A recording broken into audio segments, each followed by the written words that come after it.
Good evening. Welcome to This Is Exclusive, our top focus viewers. As Justin Trudeau's political career faces a steep downfall, the Canadian Prime Minister continues to engage in vote bank politics, fueling a dangerous narrative by allowing pro-Khalistani elements to thrive. With his approval ratings hitting rock bottom, is Trudeau using India as a convenient scapegoat to divert attention from Canada's escalating internal crisis? Inflation, severe housing shortage, widespread dissatisfaction within his own party, 20 Liberal MPs signing an anti-Trudeau pact paint a very bleak picture for a very pathetic Trudeau. His own allies are abandoning him as his government crumbles, yet rather than addressing these pressing issues, what does he do? He appears desperate, focusing on India as an external threat to mask his own failings. Is he resorting to desperate political maneuvers, attempting to pander to extremist elements and using the recent police naming of India's senior-most diplomat in Canada to distract from his own incompetence? Polls suggest, viewers, Trudeau could lose in the upcoming elections, and the question that he needs to answer, is this the last act of a failing small leader desperate to hold on to power by any means? As Canada-India relations hit an all-time low, it seems Trudeau is willing to gamble with international diplomacy, all in a bid to only secure his own vote bank. Will this strategy save him? Is his political career obliterated, hanging by a thread? First up, our headlines. It is obvious that the government of India made a fundamental error in thinking that they could engage in supporting criminal activity against Canadians here on Canadian soil. Canadian Prime Minister alleges Indian government agents involved in spread of criminal activity. But where is the proof? New trouble for Justin Trudeau amid mounting discontent. 20 Liberal MPs signed pact to topple the Canadian Prime Minister. External Affairs Minister S. Jaishankar lands in Pakistan to participate in the SCO meeting in Islamabad. EAAM may also attend dinner with Pakistan Prime Minister Shehbaz Sharif. And Maharashtra is to go for polls in single phase on 20th of November, while Jharkhand in two phases on 30th and 20th of November. Counting is on 23rd of November.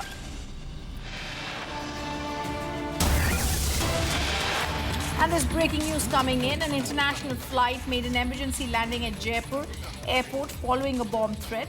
The Indigo flight number 6E98 was traveling from Daman to Lucknow. After the emergency landing, the plane was secured and taken under security cover. The bomb threat on Indigo flight to Saudi Arabia and the Indigo flight to Daman made an emergency landing in Jaipur. It was traveling from Daman to Lucknow. After the emergency landing, as the pictures on the screen show, the plane was secured. It was taken under security cover. I'm also trying to go across to my colleagues for more details. All right, and even as I'm going to do that, let me also tell you more details about this, viewers. We're being told that the Indigo flight had landed in Jaipur, and this only happened a few hours ago. The aircraft was diverted to the Jaipur airport. It's the third incident in a row that we're seeing such. The safety and security, Indigo has said, is of highest priority to them, and they're working closely with the relevant authorities. Even as these visuals are on the screen, especially coming in from Jaipur in Rajasthan, the Indigo Daman Lucknow flight was diverted to the Jaipur airport.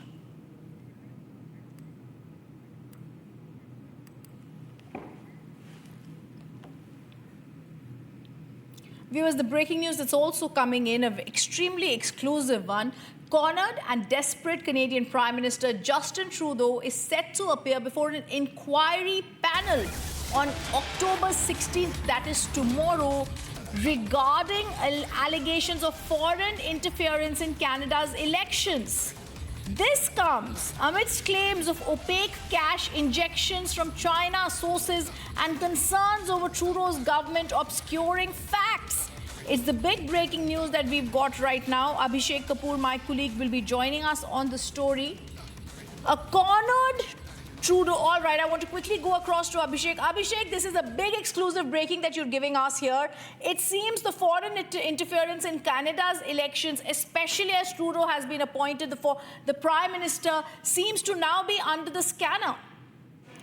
Well, absolutely, and not exactly under the scanner, but he has to depose before the Commission of Inquiry on Foreign Interference rhythm. And let's understand and connect the dots. So tomorrow, Justin Trudeau has to appear. Today, his Public Safety Minister and his Chief of Staff have appeared before the same Commission of Inquiry. And a day before this appearance, Justin Trudeau does a press conference when the entire focus is thought to be shifted towards India, essentially muddying the waters. Remember, the origin or the basis of this setting up of this Commission of Inquiry last year, Rhythm, in the month of September, was because there were reports that the Liberal Party had been assisted by China through their proxies and agents in Canada by way of busing Chinese students. And that was just one example. Maybe there was funding also of the Liberal Party to get Trudeau back to power for the third term in 2021. That was the basis of setting up of this Commission of Inquiry. And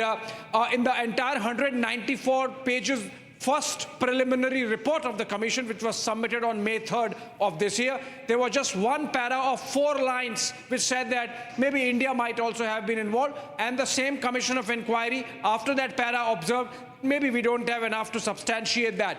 And apart from that, the entire report essentially was on the manner in which the Chinese have might have interfered in the Canadian elections. Though, of course, the conclusion in a big relief for Trudeau was that as of now they don't have enough material that this had any material impact on the results. But remember, that was just a preliminary inquiry report. There is substantive work that has been done by the Commission subsequently. And now, after having questioned all stakeholders, tomorrow Justin Trudeau is going to be appearing. And it's clear that just before his appearance, he sort of attempted to muddy the waters by dragging in the name of India using the Niger investigation, which has been going on for a year. And it seems that much of it is motivated by creating a smokescreen so that Justin Trudeau can get away with this whole charge of the Chinese Communist Party having in any manner supported, bankrolled, or helped his Liberal Party win the 2021 election, albeit in a minority, because there was no complete majority for Justin Trudeau even in 2021, Rhythm. In fact, I want to stay with this breaking news that Abhishek Kapoor is getting us, because this is so critical, ironic and pathetic of Trudeau when he's going and giving baseless claims without proof against India, Abhishek, where the China claims are there in a 194-page report that he's not looking at, which says that China clandestinely leveraged Canadian officials to help its favored Canadians and candidates win office in 2019. And the report also mentions, Abhishek, that the foreign meddling tactics of China was targeting diaspora Canadians by threatening their families in their countries of origin, accusing China. These reports Trudeau looks out at, but he says there's a so-called threat from India. Abhishek, isn't it obvious that a Canadian Prime Minister becoming the most cowardly Prime Minister when he tries to blame India to try and cast attention from all that's happening in their own country, including this China charge that's been leveraged and going to be seen by this panel now?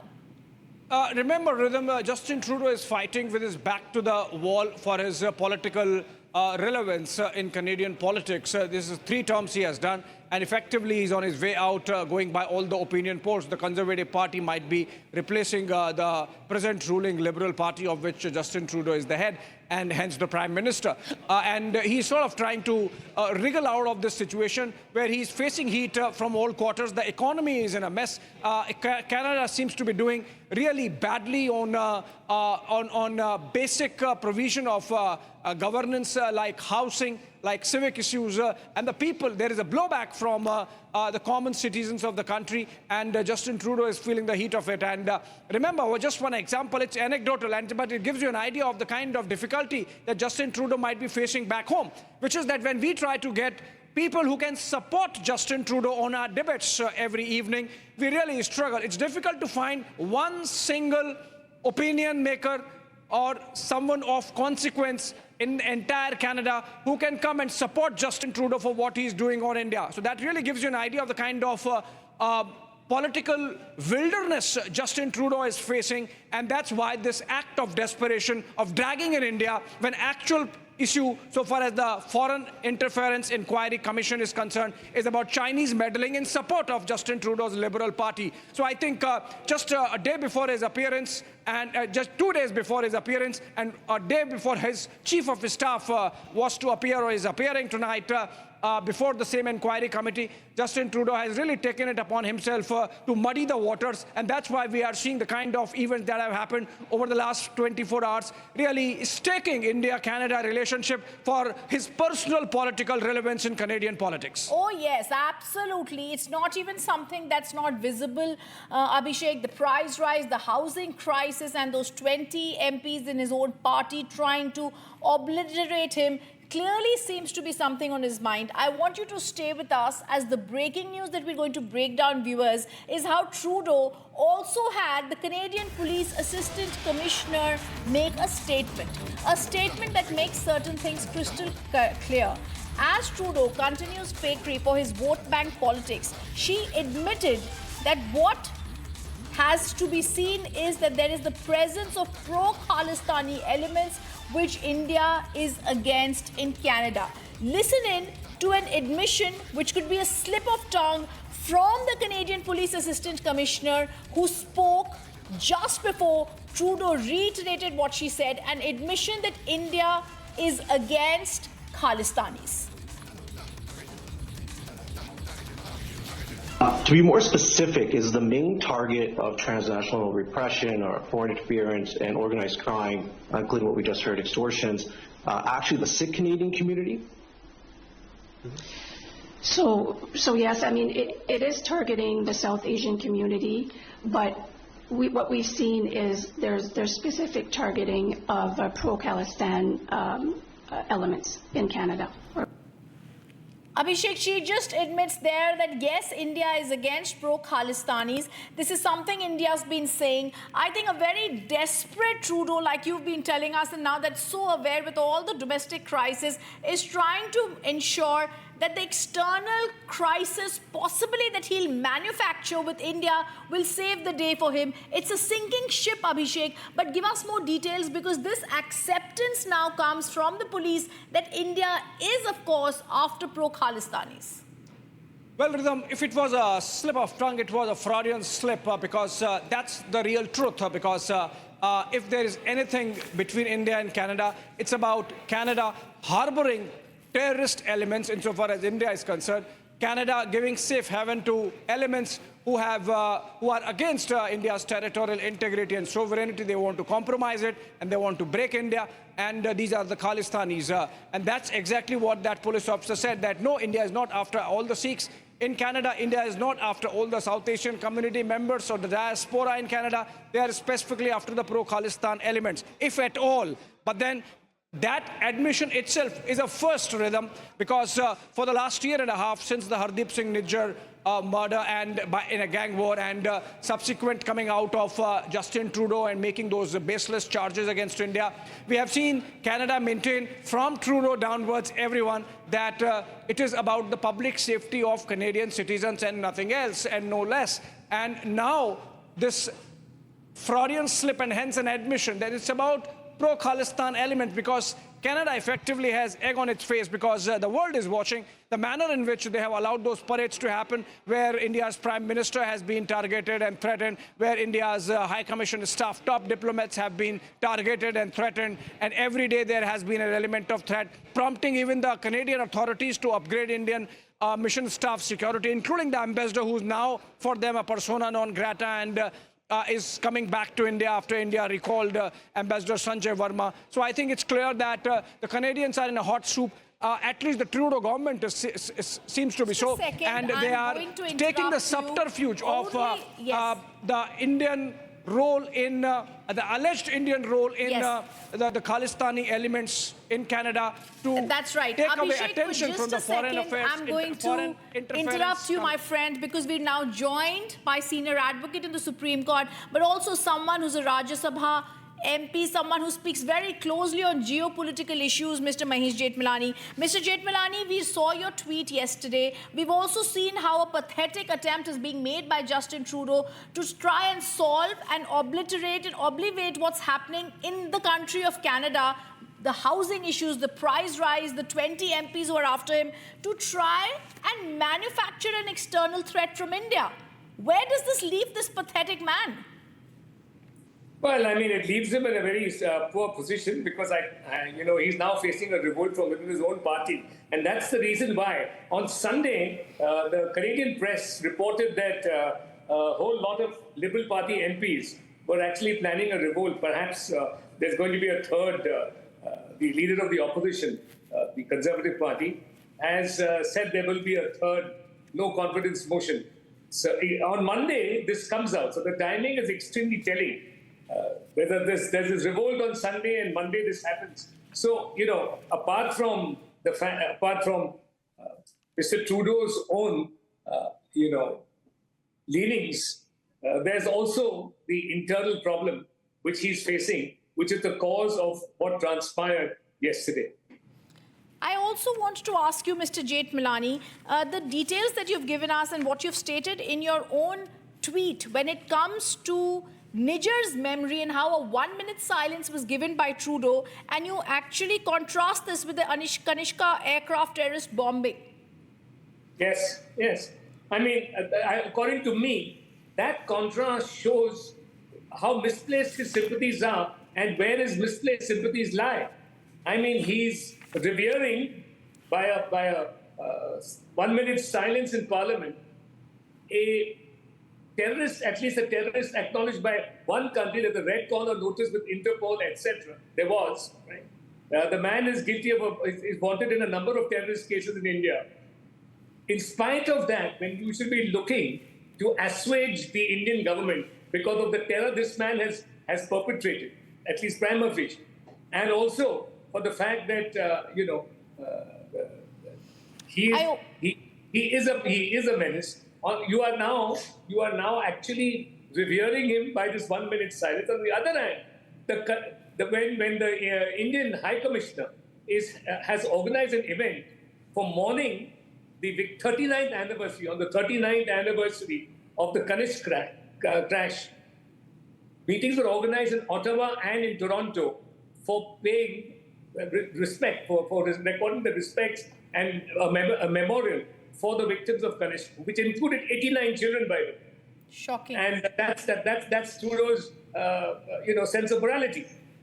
Mr. Jethmalani, I also want to give you some breaking news that just came in before you joined the show. Justin Trudeau is going to be deposing before an inquiry committee tomorrow on charges of Chinese interference in Canada's elections. The 194-page document that we were just going through shows that China clandestinely leveraged Canadian officials to help its favored candidates. They did so by using Canada-based officials as proxy agents to exclude political candidates perceived as anti-China. You're someone who's very closely been watching China and how they operate. Trudeau does not speak about China's interference in Canada's domestic affairs, but lo and behold, he speaks about this so-called external threat from India. Well, I mean, in an earlier tweet, I had pointed out that the opposition was gunning, the Conservative Party was gunning for Trudeau for his pro-Chinese sentiments and his pro-Chinese links. So there's that aspect too. In fact, yesterday on your channel, I saw Monu Nalapat, link Trudeau with the what he calls the Sino-Wahhabi, tentacles which interfere in most countries which they want to subvert. Yes, Mr. Jethmalani, also Justin Trudeau, he's not spoken of the mass immigrated record crime into Canada. He voted against harsher sentences for criminals. He took years to designate IRGC as a terrorist group. He's immigrated terrorists into Canada, harboring various hate groups in Canada, including Khalistani elements, which you spoke about. And yet, to only get a few more months of political significance, he's actually created the most shocking, historic escalation between India and Canada. Well, yeah, I mean, his position is threatened. He might be, if the third no confidence motion succeeds, his tenure, this present tenure, which ends in 2025, is curtailed prematurely. And he needs, in any case, an issue to unite, to galvanize his own supporters and to unite his party members. So, some of whom are already planning a plot against it, planning to revolt against it. So, what better issue than to rake up, some jingoism about India trying to assassinate a Canadian citizen, notwithstanding his credentials, his criminal antecedents. So this is the game. The game is to rally around people on the Niger issue, on the ground that an assassination attempt by a foreign power against that criminal was underway or was implemented. So, and the Chinese links, as you mentioned, are old. The Canadian opposition has already pilloried him for it in the past. My last question to you, how do you think this is going to pan out for India and Canada? Because the Canadian establishment right now has to adhere to what Justin Trudeau has spoken.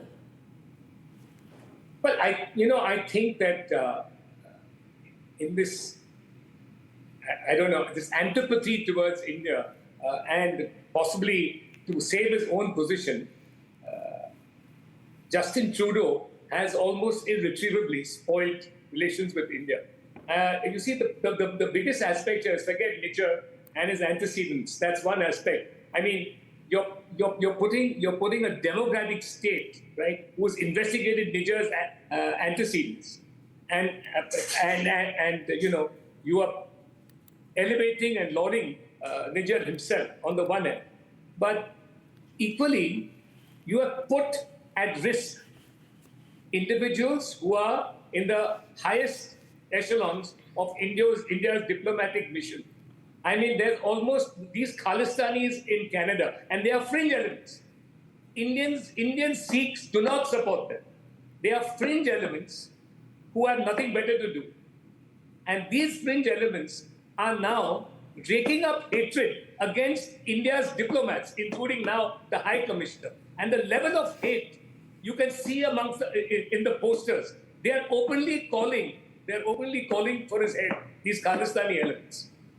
Yes, it's shocking, sir. And I think you've spoken so eloquently about how, as Justin Trudeau's ratings are taking a steep dive, it's very clear that he's using India to divert attention, to mask issues, and to try and get some political significance. I thank you for being with us, that perspective, and trying to make our viewers also understand the real issue behind Justin Trudeau's attack on India.